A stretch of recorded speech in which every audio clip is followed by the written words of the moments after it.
Balramji.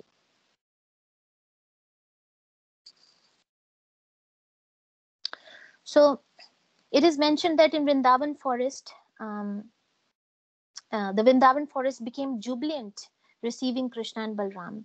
And it is described how Krishna and Balram would enjoy in the forest. They would imitate the sounds of the honeybees. They would imitate the chattering of the parrots, the calls of the cuckoos, and the cooing of the swans. They would imitate the dancing of the peacock. And in one of the purports, Prabhupada writes that Krishna is joking with his friends. Just look at this peacock. It does not know how to dance properly. Let me show him. So Krishna will go and join the peacock, and he would dance so artistically, the peacock will become mesmerized. We can see the swans are watching. Krishna is dancing like the peacock, and the cowherd boys, they are running with the deers. And Krishna would sometimes jump like frogs, and sometimes they would run with smaller animals in the mock fear of lions and tigers. Srimad Bhagavatam says. So, like one boy will become a tiger and the other boys will run in fear of him, mock fear of him. And when Balramji becomes tired, he would lie down in the lap of a boy and Krishna would massage his feet.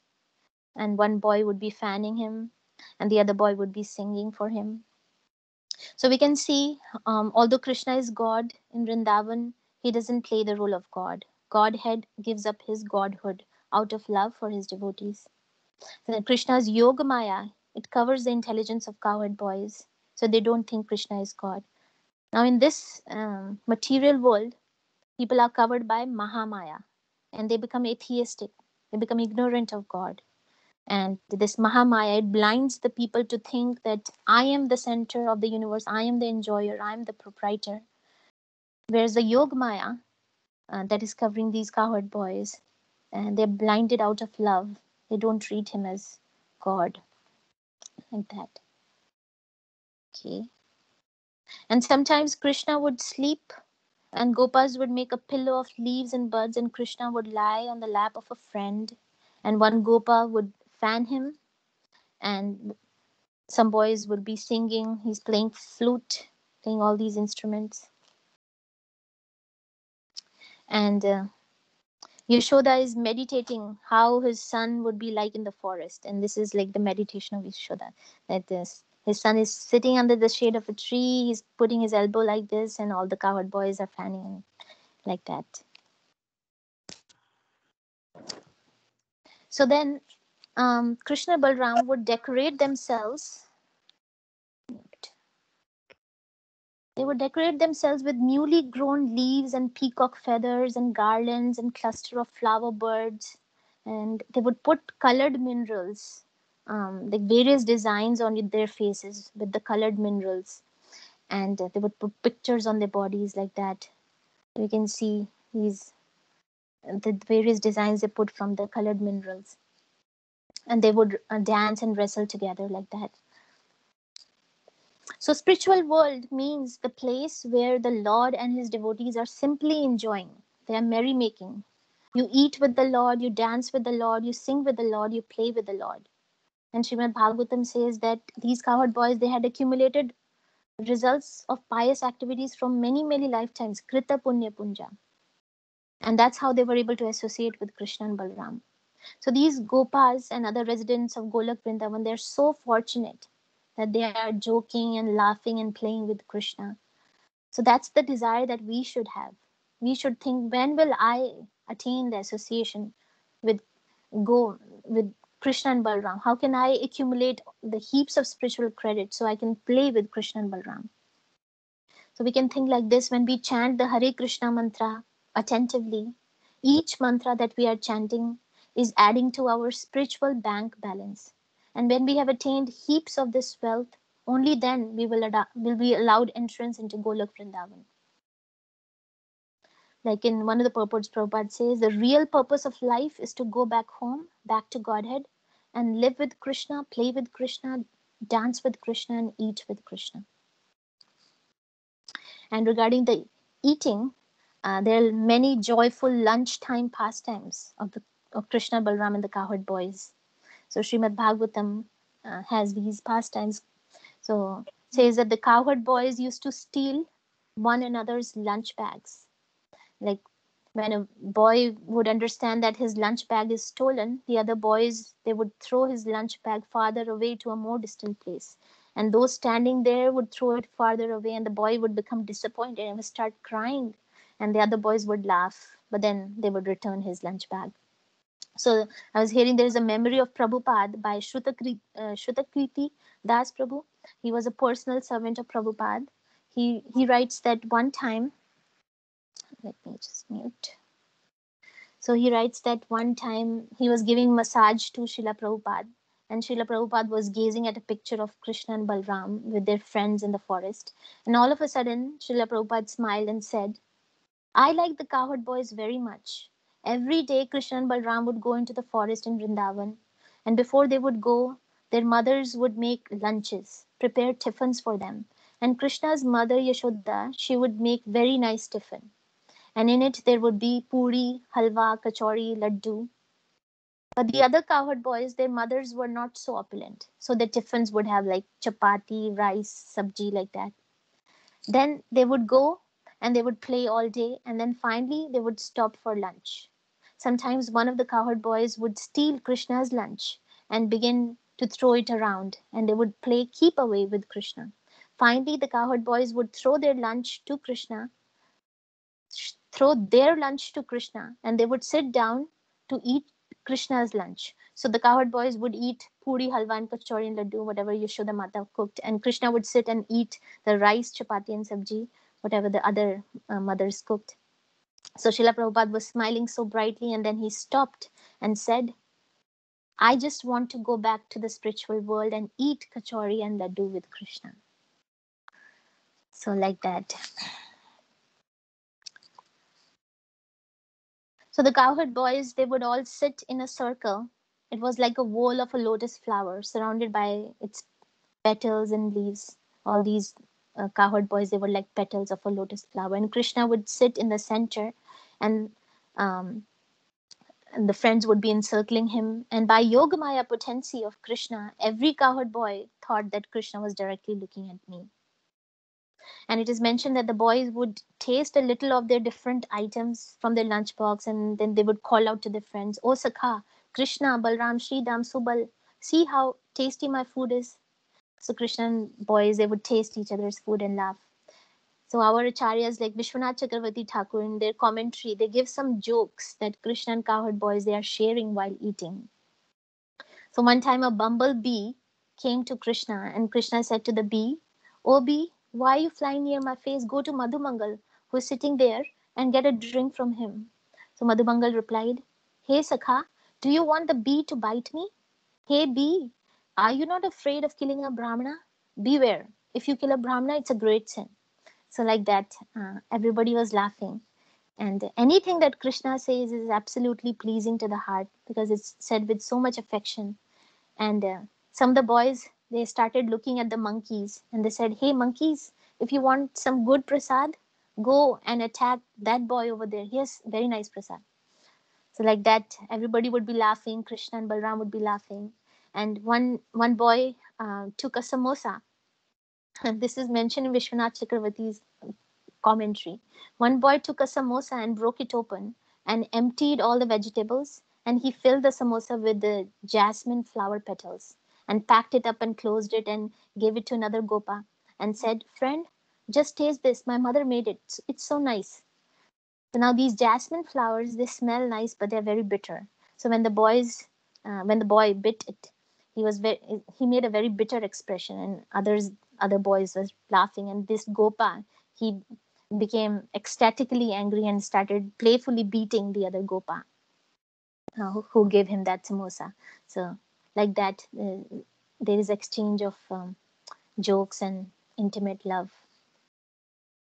And similarly, one of the Gopas would say to Krishna, Krishna, you close your eyes. I brought you a very nice sweet. Open your mouth. So, like that, Krishna would close his eyes, and this boy who would put a bitter flower in the mouth of Krishna, and Krishna would chew, and it would be so bitter, and Krishna would make a disgusting face, and all the boys would clap and laugh. Like that, Krishna's friends would play a prank on Krishna. So there's a place called Gwal Pokhar in Govardhan Hill. I read this pastime in the Vraj Bandal Parikrama. So one time, Krishna and Madhumangal, they disguise themselves as priests and they perform the Surya Puja for Radharani and the Sakhis. And after completing the worship, these gopis, they gave Madhumangal Manohar Laddus. So Madhumangal, who is the comedy friend of Krishna, is always eating. So he tied these laddus in a cloth and he was hiding it from others. So Balramji came to Madhumangal and said, "Friend Madhumangal, what is in this bundle of yours?" So Madhumangal was hesitating. He said, "Nothing." And so Balramji, he signaled to the other sakhas, and some of them, they caught Madhumangal's hands. One covered Madhumangal's eyes with his palm, and others forcibly snatched away his bundle. And laughing loudly, they shared the laddus among themselves and ate them right in front of Madhumangal.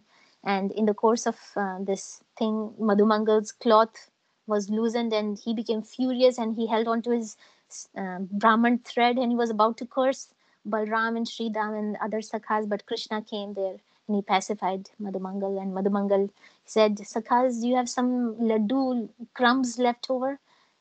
Like that. So this place is called Gwal Pokhar, and it's mentioned that Chaitanya Mahaprabhu, while performing parikrama of Giriraj Govardhan, he came there and he meditated on these pastimes of Krishna and cowherd boys eating lunch and doing all this joking and laughter. So, but every day, right before lunchtime, a demon would come, and Krishna. So Kansa, he was sending all these demons to kill Krishna, and every day he would send a new demon. There was Agasur, Bakasur, Arishtasur, Vatsasur, Kesh, like that. So I was hearing Radhanath Swami. He was making a nice point here. He was saying that all these demons coming, it's showing us that there are dangers coming in the lives of devotees also, and one after another. One should not expect that I am a devotee of Krishna and there should not be any distress, there should not be any danger in my life. Dangers will come, but we should do what the cowherd boys do when these demons come. They call out to Krishna and Balram for help. Like one time there was a forest fire, so the cowherd boys, they immediately prayed, "Krishna, Krishna Mahavira, He Ramamogha Vikrama, Tavagnina Dayamanam, Prapannam Stratum Arhata." The cowherd boys, they said, "O Krishna, Krishna, most powerful one, O Ram, you whose prowess never fails, please save your devotees who are about to be burned by this forest fire and have come to take shelter of you."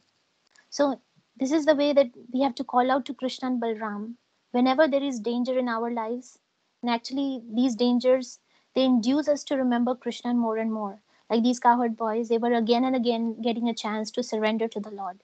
So, here we see that when Krishna, he subdues one demon like Kalia, these cowherd boys, they enjoy a festival. So like on this Kalia Daman, they had this night, on at the night time they celebrated this festival of Kalia Daman and went to sleep, and the next morning there was a forest fire.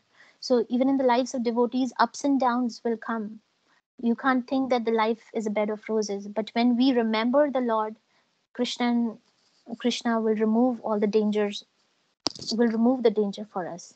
We should have this faith. And like Prahlad Maharaji says to Nrsingadev, "Balasya neha sharanam pitro Nrsimha, nartasya jagadamodanvati majato nataptasya tat pratividhiyanjasheshtas tavad vibhotanubritam tvadapekshitanam." So, O Lord Nrsingadev, you are the real protector of your surrendered devotees. Rakhe Krishna Mare Krishna Rakhe ke. If we take shelter of other things or other people, then they are only temporary beneficial. They're not the permanent shelter. Like he gives example, father and mother, they cannot protect their child. A physician and medicine, they cannot relieve a suffering patient. And a boat on the ocean cannot protect a drowning man. So like that, we need to have full faith in the shelter and protection of Krishna. So now we're getting into the pastime of Dhenakasur. So, just giving a background of this asura, if somebody has not heard this pastime, quickly. So, one time, some cowherd boys told Krishna and Balram that nearby there is a great forest of Talvan, which has nice palm trees with delicious fruits. But the evil demon Dhenukasur and his demon friends, they have assumed the form of a donkey, and they're guarding the forest, and they're not allowing anyone to eat the fruits. Even birds and animals are afraid to go into the forest. So they said, please, please, Krishna and Balram, get us these fruits. We can smell the sweet fragrance of these fruits. So, like that, they were inducing Krishna and Balram to get these fruits. So here we see, although the boys they're saying that get these fruits for us, but actually they want to get it for Krishna and Balram. So when they will get the fruits, first they will offer to Krishna and Balram, and then they would eat. So that's the nature of cowherd boys. They're always wanting to give pleasure to Krishna and Balram. So these cowherd boys say that, Balram, if you think that it's a good idea, we should go, then let's go. If you don't think that's a good idea, then let's drop this plan and let's do something else. So then Krishna and Balram, they said, oh yeah, let's go. And then Krishna, he signals to Balram that now, Balram, it's your time to kill this demon. So they all went to the forest, and Balram, he started shaking the trees with the power of a maddened elephant, and all these tal fruits they were dropping to the ground.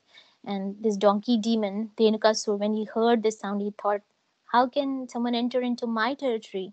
So he ran there, and with his hind legs, he kicked on Balram's chest, and Balram caught hold of his hind legs and whirled him around and threw him on the top of the trees. So seeing this, Dhenukasur, Dhenukasura's other friends and donkeys, they came running, and Krishna and Balram, they then whirled them around and threw them also on the trees.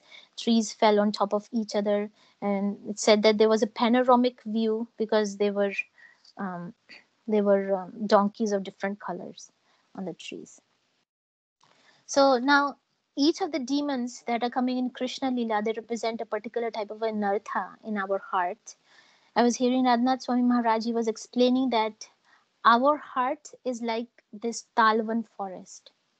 The heart is a very beautiful place, a place for Krishna to reside and perform his pastimes. And the fruits of our heart our, is our propensity to love and to serve Krishna and the devotees. But currently, our heart are filled with innumerable Dhenukasurs and his associates. So this propensity of love and serve that we have, which is meant for Krishna, is now being devoured by these Dhenukasurs of lust, envy, greed, pride sitting within our heart. And we are trying to serve our senses and other people. We're not serving Krishna. So like that, that's the difference between Kam and Prem. Atma Indra Piti Vancha Tare Bhali Kam, Krishna Indra Piti Ichha Dhare Prem Nam. So to satisfy our own senses, that's lust, Kam. But the desire to please the senses of Krishna, that's Prem. So Balramji, he represents Guru, and when we allow Guru to enter our heart through his instructions, through his examples, he thoroughly shakes up. Like Balramji is shaking this tree, Guru shakes up our false conceptions of being a proprietor and an enjoyer of things in this world. So when we take shelter of the instruction of spiritual master and sincerely follow those instructions, then this Dhenuka source of lust, envy, anger, greed, pride gets destroyed by the mercy of the spiritual master. And then our heart will become pure and selfless, and Krishna and all the cowherd boys and the devotees, they will come into our heart and they will play and frolic within the talvan of our heart. And our heart will become a beautiful place. So it's mentioned about the past life of this demon. So this demon was a grandson or a son of Bali Maharaj. Some texts say it was a grandson. Some say it is a son of Bali Maharaj. So because it's coming in the family lineage of Prahlad Maharaj, that's the reason Krishna did not kill this demon, because Krishna had promised Prahlad Maharaj that he would not kill any of his descendants.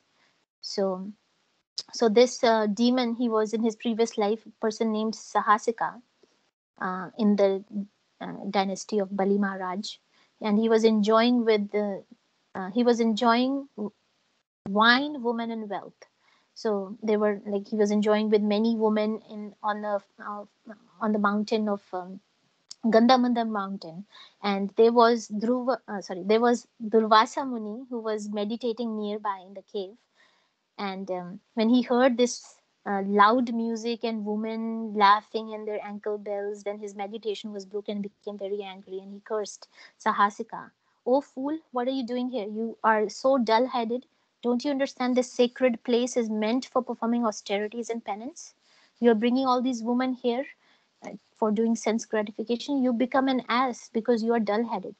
So then Sahasika, he came to his senses, and he begged for forgiveness, and he touched um, Durvasa Muni's feet and said, I'm sorry. So the Durvasa Muni said, okay, after 400,000 years in the city of Mathura, in the forest of Talwan, you will attain liberation by Balram's hands. So he gave him this blessing as well. So now Bhakti Vinod Thakur in Chaitanya Shakshashtika, he explains that this Dhenukasura represents gross material intelligence and ignorance of spiritual knowledge. So Balramji, he kills this demon because the spiritual master, he removes ignorance from his disciple. And the first ignorance that is removed is that I am this body, and everything associated with this body is mine. So this proprietorship mentality, aham and mama, ahankar and mamakar. Ahankar means the pride that comes from I am great. And mamakar mean these things, I am the master of these things. Like Hiranyakashipu and Ravan, they were thinking, I am the master of the three worlds. Now we are not as wealthy as Ravan or Hiranyakashipu, but we also have ahankar. It's said that a beggar is also proud of his penny. We're like beggars in front of them. Whether we are a billionaire or we are a beggar, we are proud of even the small possessions that we have. So Dhenukasur, he was Kansa's servant, and Kansa had told him that you take care of this forest on my behalf, and that's why he was guarding the forest. And so we can see the nature of proprietorship mentality of Dhenukasur. He thought Kansa is the proprietor, but actually Kansa is not the real proprietor. Krishna is the real proprietor of everything. And Dhenukasur, he's coming in Krishna's territory and imagining Krishna's property as his property. And he was thinking, it's my place, it's my tree. Nobody can enter this area of Talwan. Nobody can eat these foods. These are mine. So, like that. And another thing is that Dhenukasur was a donkey, and donkeys, they are mudhas. They're called mudhas, they're foolish. And in this purport in Bhagavad Gita, this verse, Namam dushkritano mudha prapadayante naradma maya prathagyan asram bhavam ashrita. Prabhupada writes about this mudha mentality. The mudhas are those who are grossly foolish, like hard-working beasts of burden. They want to enjoy the fruits of their labor by themselves, and so do not want to part with them for the supreme. The typical example of the beast of burden is the ass. This humble beast is made to work very hard by his master. The ass does not really know for whom he works so hard day and night.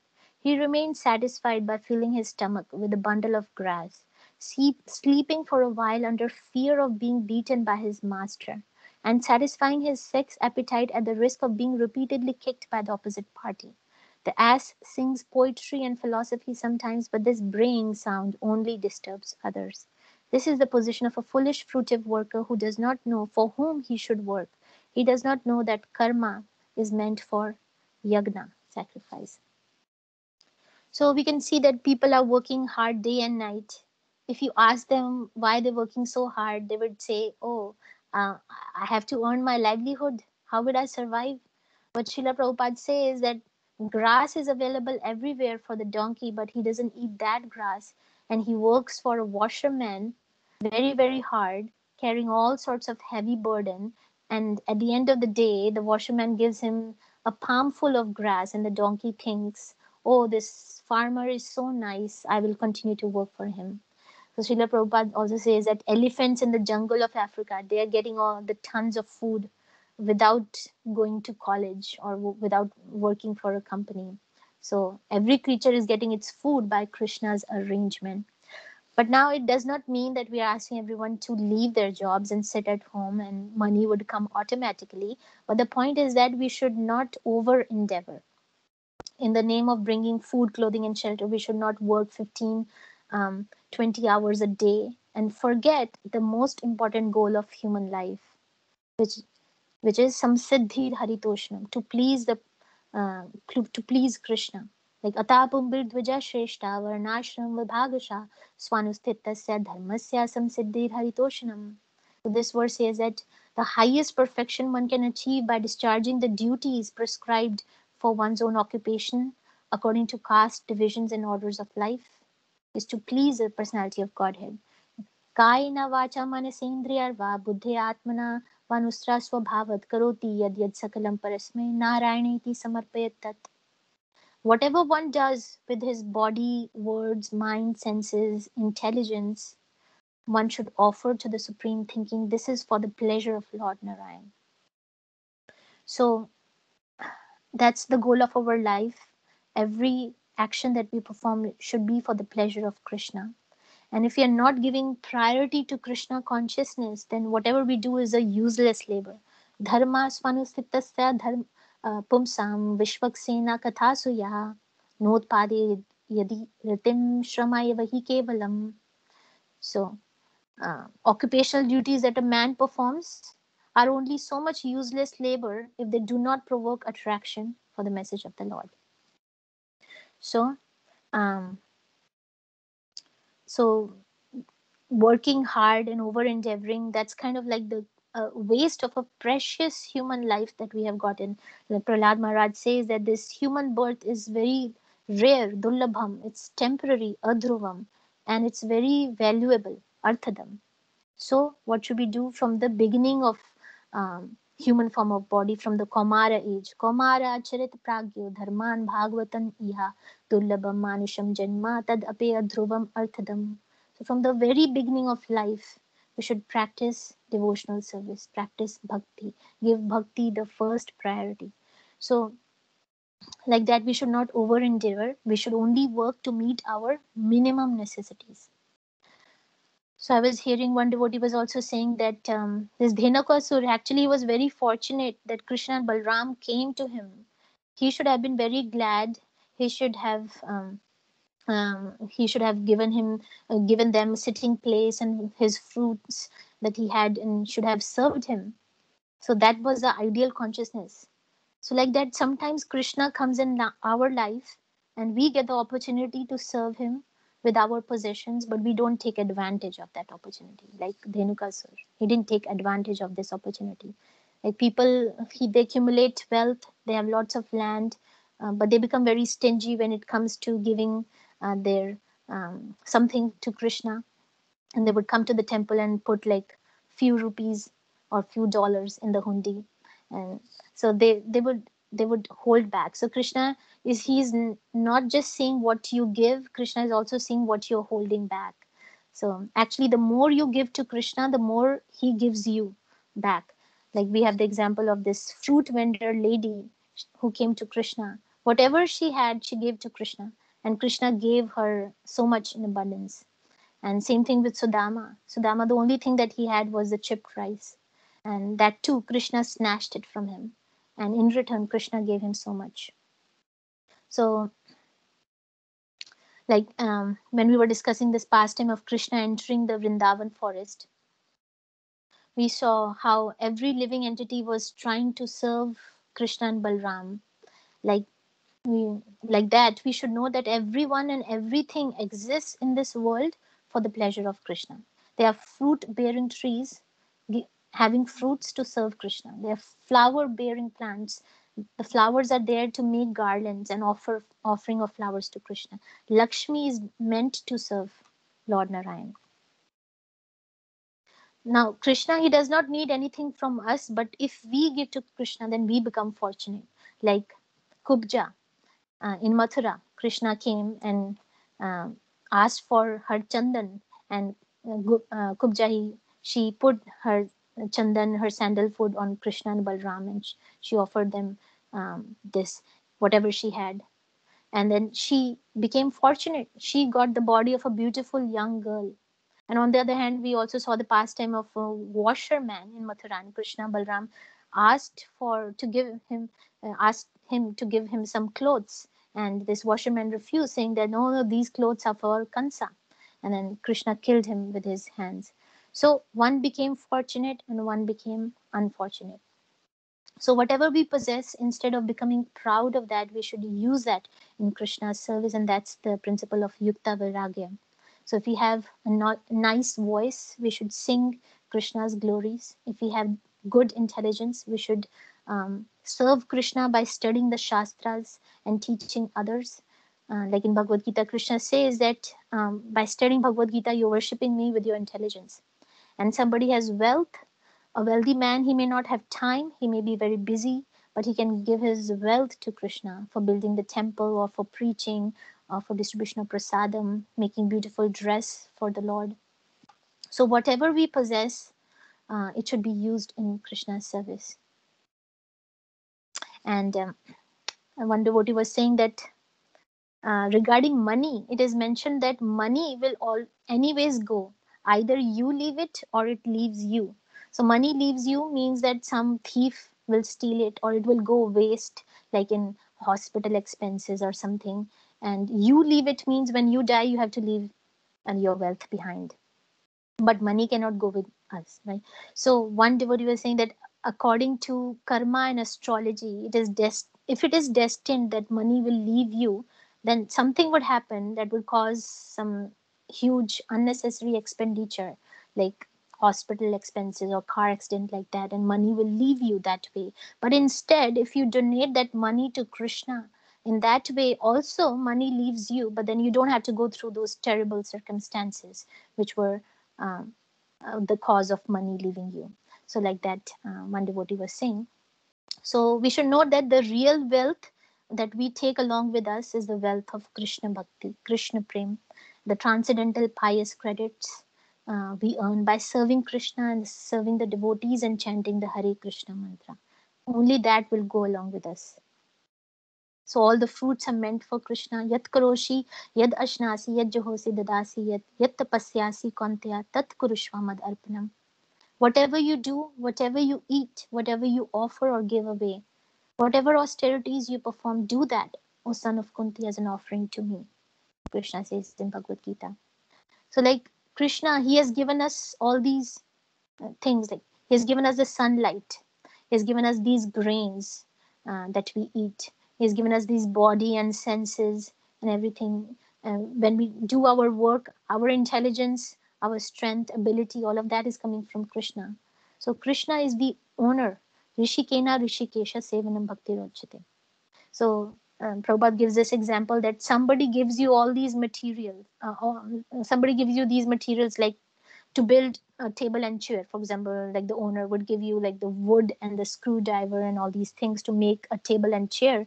And after making the table and chair, if you get attached to the table and chair and like to run with it, you can't do that. You have to return that to the owner. So in the same way, Krishna has given us all these raw materials, all these abilities and intelligence and strength from which we are able to do all these things. So the fruits of that should go to Krishna. Krishna is a real owner.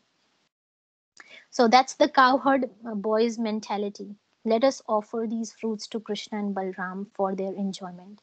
And devotees always thinking, Manasa deho geho jo kichu more arpiyo tuva pade nand kishore. My body, my mind, my family members, my house, everything is your property, Krishna. And because of this mentality, these cowherd boys had this mentality of offering everything to Krishna, meant for Krishna's pleasure. So these cowherd boys, we saw that they were so jolly, they were just playing and dancing and frolicking with Krishna. But Dhenukasur, he was working hard like a donkey. So if we want to become joyful like cowherd boys, we have to give up this proprietorship mentality and we have to engage everything in Krishna's service, and we should use everything for giving pleasure to Krishna. So then this, I want to discuss the second demon as well really quickly. Then another demon that Balramji killed was the Pralambasur. And this Pralambasur, he disguised himself as a cowherd boy who was absent that day. And Pralambasur, he became part of Krishna's team. And Krishna's team, there were two teams, Krishna's team and Balram's team. And the rule of the game was whoever loses would carry the winner on his back. And Pralambasur, he became part of Krishna's team. And Krishna always loses to his friends, and this time too Krishna lost. And so now Pralambasur had to carry Balram on his back. And Balram, he was on his back, and Pralambasur was carrying him, and Balram saw that he was taking him farther and farther away deep into the forest. And Balramji then finally realized that this boy was actually a demon. And Balramji, he became very heavy, and then he gave one blow to the demon on his head, we can see here. And this Pralambasur, he died. So this Pralambasur represents a very dangerous demon that resides within our heart. It's the inclination to enjoy opposite sex and the inclination for name, fame, respect, and followers. So Pralambasur represents gross and subtle sex desire. So this Pralambasur, he appeared like a friend of, he appeared like a friend to Krishna, right? So this Pralambasur, he appears like our friend.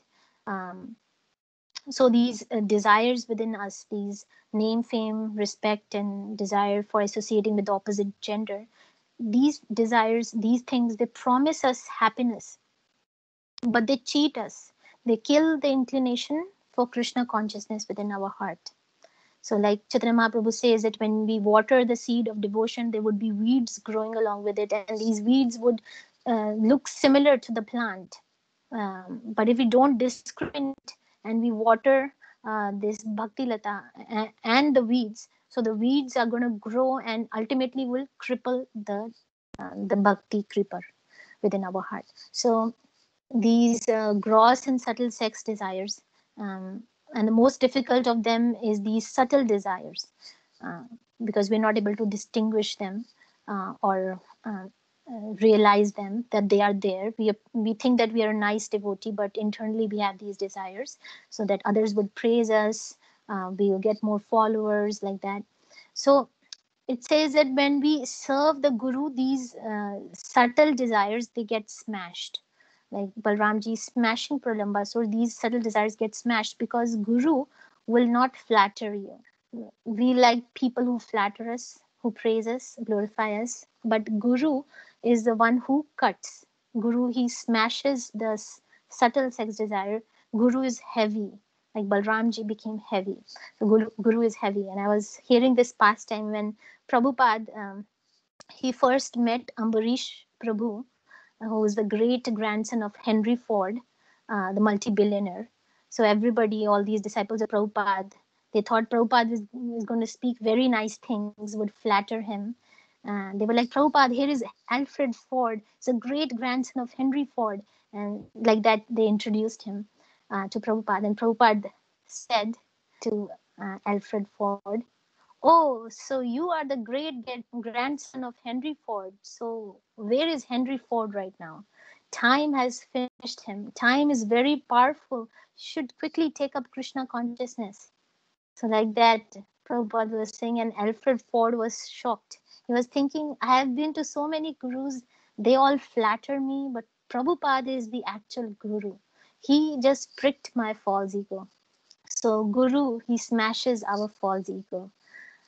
So I will end here, but on this Balram Purnima, we can meditate on the sweet Krishna and Balram uh, pastimes that we discussed, and have this desire, what Prabhupada had, that we read. Prabhupada said that I just want to go to Golok Vrindavan and eat laddu and kachori with Krishna and Balram. And this we can do when our heart is purified of all the anarthas, these Dhenukasur and Pralambasur and all these other anarthas are removed from our heart. Only then we can go back to the spiritual world. And for this, we need to put our own endeavor in following Srila Prabhupada's instructions.